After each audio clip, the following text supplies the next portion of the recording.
Oi, galerinha! Alguns de vocês podem se identificar um pouco mais com a aula de hoje, a nossa aula de número 12, onde nós vamos trabalhar a educação financeira aplicada por jovens no campo. Na aula de hoje nós vamos aprender alguns conceitos básicos que são fundamentais para um bom desenvolvimento para você que quer empreender na área do campo. Então vamos lá para a gente conhecer a nossa aula de hoje. Como eu falei, nós estamos falando de educação financeira aplicada por jovens no campo e como habilidades da aula de hoje nós temos selecionar e mobilizar intencionalmente recursos criativos relacionados à matemática para resolver problemas de natureza diversa, incluindo aqueles que permitem a produção de novos conhecimentos, comunicando com a precisão de suas ações e reflexões relacionadas às constatações, interpretações e argumentos, bem como adequando-os às situações originais. O primeiro ponto da aula de hoje é a gente entender que a educação financeira, no campo, ela torna-se muito importante para os jovens de todas as classes. Porém, ela é mais relevante para aqueles que pertencem à classe da agricultura familiar. Por que que ela é mais relevante para essa classe de estudantes? Como a gente fala de agricultura familiar, ela requer um maior controle, disciplina e planejamento para que os jovens, e assim como a sua família, não se percam com relação ao nosso querido lucro, né? A gente tem que sempre tomar um grande cuidado na hora de empreender em família. A gente tem que começar a ter uma mentalidade disciplinar bem maior do que quando a gente fala do empreendimento no campo para outros setores que são de maior porte, tá bom, galerinha? Nós temos uma lei que ampara e que diz o que é a agricultura familiar, aonde se enquadra esse perfil. Vamos lá para a gente conhecer. De acordo com a lei 11.326 de 2006, é a agricultura familiar, atividade rural em até 4 módulos, aonde a mão de obra é familiar, né? É pai, a mãe, o filho, e o rendimento proveniente dessa família vem da sua própria propriedade, tá? Essas 3 são as características que vão dizer que você faz ou não parte do que nós chamamos de agricultura familiar. A educação financeira para jovens tem como objetivo, entre outros, fazer com que os jovens não se baseiem apenas no conhecimento passado de pai para filho. Não vamos menosprezar o conhecimento de papai, conhecimento de mamãe de jeito nenhum. Mas a gente não pode se prender a somente isso. Um exemplo. Eu não sei se vocês já viram uma situação de uma mulher que ela ia preparar carne e aí ela sempre cortava a peça para cozinhar na panela de pressão no meio. Sempre no meio, sempre no meio, sempre no meio. E uma vez o esposo perguntou para ela, mas amor, por que você não faz ela inteira? Vai ficar tão bonita o prato inteiro? Ela, não, mas sempre tem que cortar no meio, mamãe sempre fez assim e eu aprendi desse jeito. Aí ele, mas por quê? Aí um dia ela perguntou da mãe dela, mãe, por que que a gente sempre corta essa peça no meio? E aí a mãe dela respondeu, não, minha filha, é porque como a panela que a gente tinha era pequena, aí eu tinha que cortar no meio para poder caber. Então, às vezes, o modo como você aprendeu algo não é o modo mais prático de se executar aquilo. Às vezes era um modo como a pessoa fez porque eram os recursos que ela tinha no momento. Então, se você tem aí, né, um empreendimento de agricultura familiar, aonde você tem uma técnica que é utilizada pelo seu pai, que foi passado pelo pai dele, pelo pai do pai, você seria interessante pesquisar se essa maneira de trabalho é a mais prática, é a mais rápida e é a que tem o menor custo, né? Nem sempre o que a gente aprende, que é passado pelo senso comum ou pela vivência, é de fato o modo mais eficiente de se executar uma ação. Então, pense nisso, viu? Nessa questão de educação financeira é muito importante o estudo, buscar conhecimento, buscar informação para poder agir. Tranquilo? Então vamos continuar lá na nossa aula. Educação financeira para os jovens, ela visa alguns pontos principais. Primeiro, que os jovens busquem conhecimentos técnicos para um manejo adequado da propriedade. Olha só, conhecimento. Pode prestar atenção, desde a nossa aula 10 até aqui a nossa aula 12, nós estamos sempre falando da importância do estudo. O estudo é muito importante na área financeira, viu, galerinha? Outro ponto que é interesse da educação financeira para os jovens é que os jovens adquiram conhecimento na área financeira para assim melhorar o quê? Um modo como a gente administra ou vocês administram a propriedade rural. Conhecimento na parte financeira é fundamental, né, pessoal? Porque se eu vou administrar algum empreendimento, eu tenho que ter noções. E para ter essas noções, eu tenho que buscar conhecimento. Conhecimento nunca é demais. Hoje, com o avanço de novas tecnologias, o êxito rural, o aumento da automatização da mão de obra, há necessidade de gerir a propriedade rural como sendo uma empresa, para que possa entender se a saúde financeira daquele empreendimento é viável ou apenas sustentável. Qual a diferença da saúde financeira viável para a saúde financeira sustentável? A saúde financeira viável, pessoal, é aquela na qual você vai investir e ela realmente vai trazer cada vez mais maiores lucros. A sustentável é aquela da qual você vai tirar apenas o básico, o necessário para que você possa se manter. Como que você vai distinguir se um empreendimento que você está gerindo junto com a sua família tem esse aspecto viável ou sustentável? Você vai ter que adquirir mais conhecimento no ramo financeiro, né, na parte administrativa, noções básicas. Nem sempre você vai, então eu tenho que fazer uma faculdade de administração. Hoje na internet nós temos muitos cursos online, nós temos muita informação em fluxo constante, dos quais você pode estar adquirindo conhecimento para fazer essa análise, tá bom, galerinha? Então, não entre em desespero, não ainda. Então, vamos lá para a gente continuar na nossa aula e entender um pouco mais sobre essa parte, ó.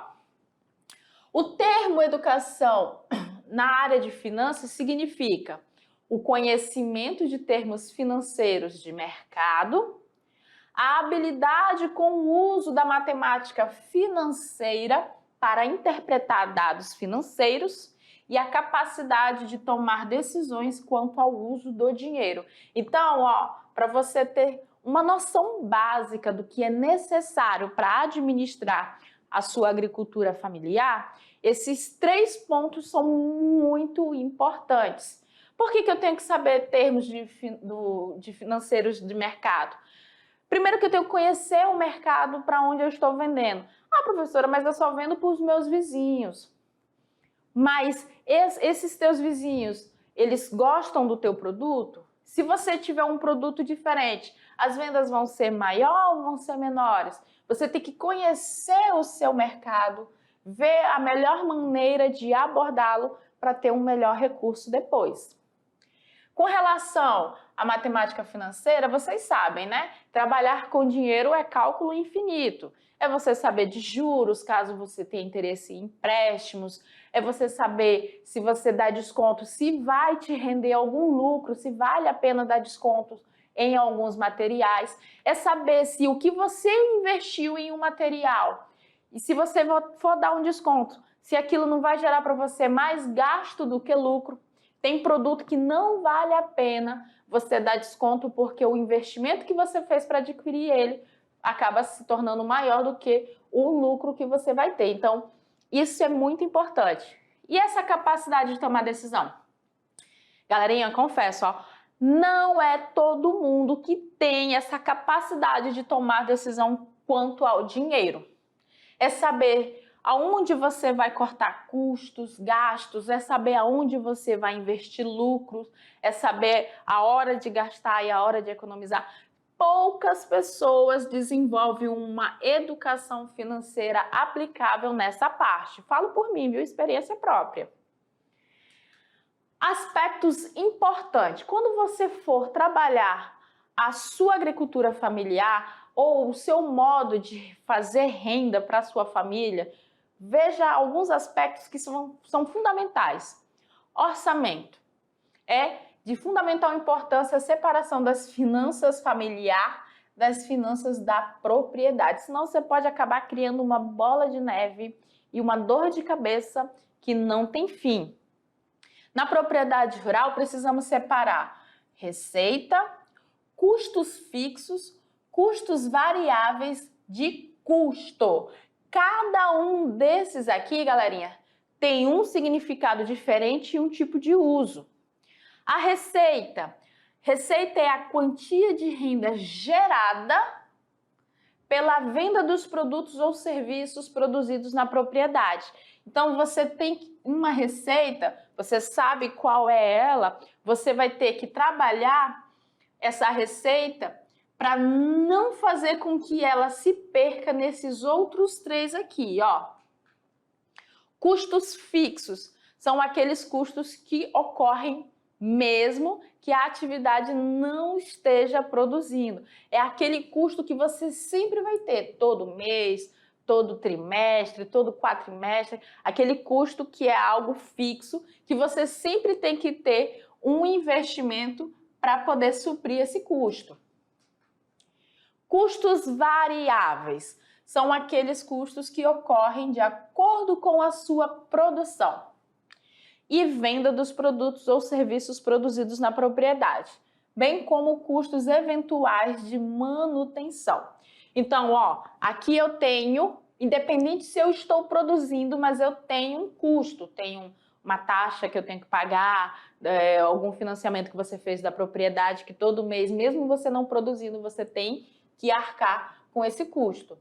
Esses aqui são variáveis. Eu estou produzindo um certo produto e para ele eu tenho um custo de embalagem, eu tenho um custo de mão de obra, eu não produzo ele sempre, mas no período que eu estou com ele em produção, eu tenho esses outros custos embutidos junto.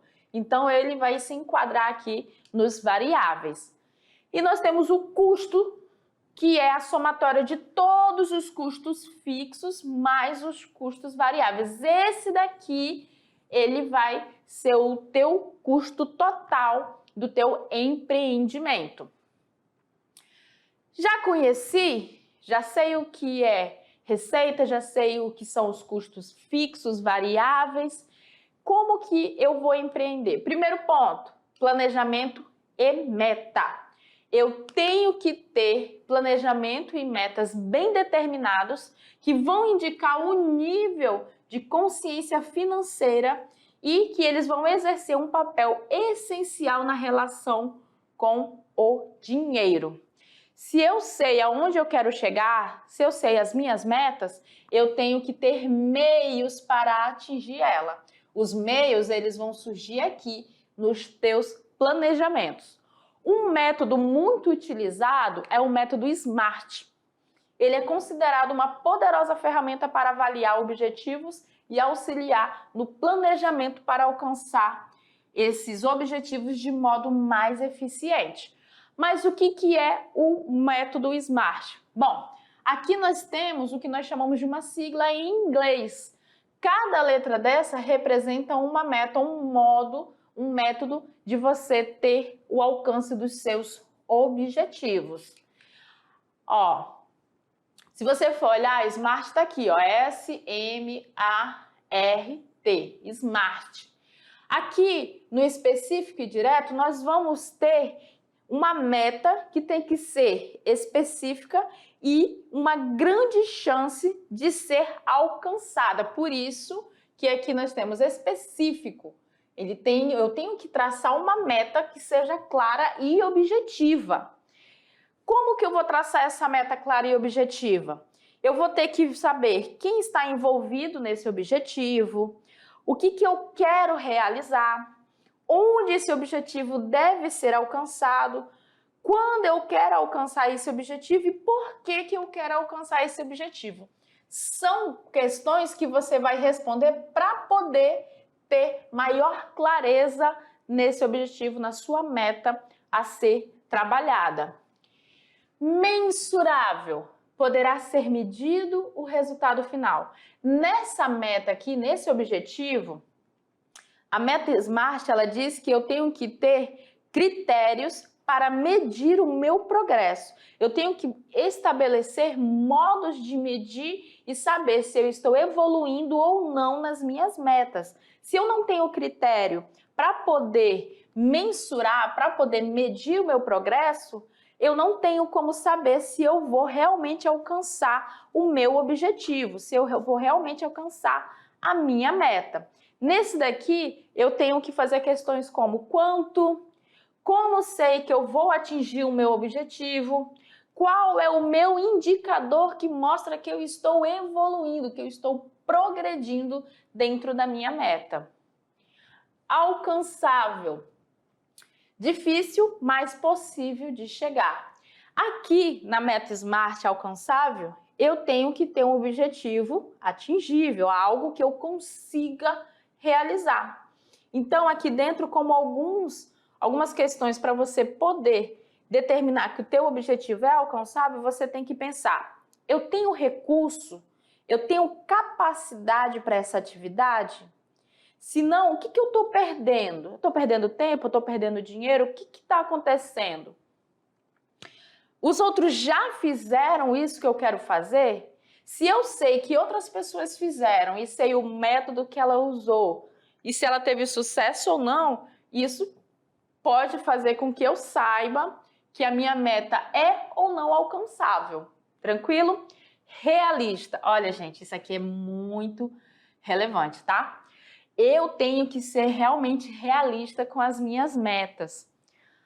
Eu tenho que ter ciência do recurso, de onde eu estou e a minha capacidade. Então, gente, quando você vai planejar alguma coisa, nós temos que ser extremamente realistas, tá?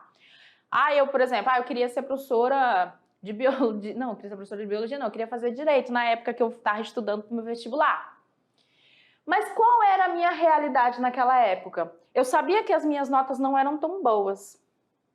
E na época o ProUni estava iniciando, então existia o vestibular. Você fazia, digamos, era uma única chance que você tinha e você tinha que escolher a área que você ia concorrer. Então o que eu tive que fazer? Eu tive que ser realista.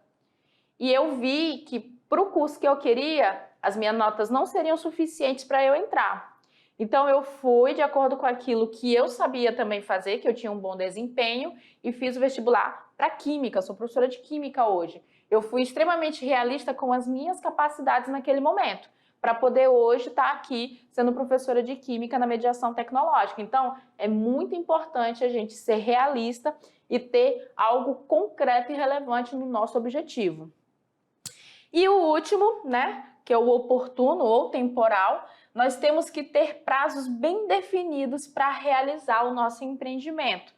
Tem que ter um início, né, e um fim para aquilo que eu vou fazer, né? O meu objetivo, eu vou perguntar, ele tem prazo? Quando que eu vou atingir esse objetivo? Quando que eu vou começar a trabalhar esse objetivo? Isso é fundamental, galerinha, para a gente poder atingir as nossas metas. No planejamento das finanças da propriedade rural, após estabelecer as metas, é necessário elaborar o plano de ação para atingir os resultados esperados. Preciso planejar, ou seja, vou definir metas e elaborar o plano de ação. Executar, durante a execução eu vou conduzir e realizar as ações. Controlar, ou seja, eu vou checar as metas com os resultados.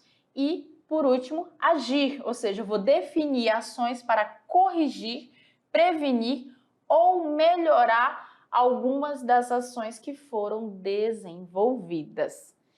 E aí, para vocês, o Mão na Massa, vocês têm um filme para assistir e uns questionários que são bem interessantes com relação a esse filme. né? Vocês têm aí um filme que vai retratar a situação de uma pessoa que ganhou muito dinheiro em pouco tempo e como ele lidou com essa situação. E vocês vão perceber que muitas das vezes o problema não é o dinheiro. Você pode ter muito dinheiro e ainda assim não conseguir realizar algumas ações ou voltar a estar em um estado crítico financeiro porque não temos uma mentalidade financeira saudável. Então, ó, fica ligadinho aí, presta bastante atenção nesse filme e responde o questionário com bastante sinceridade, viu? No mais, a gente se vê na nossa próxima aula. Tchau, tchau!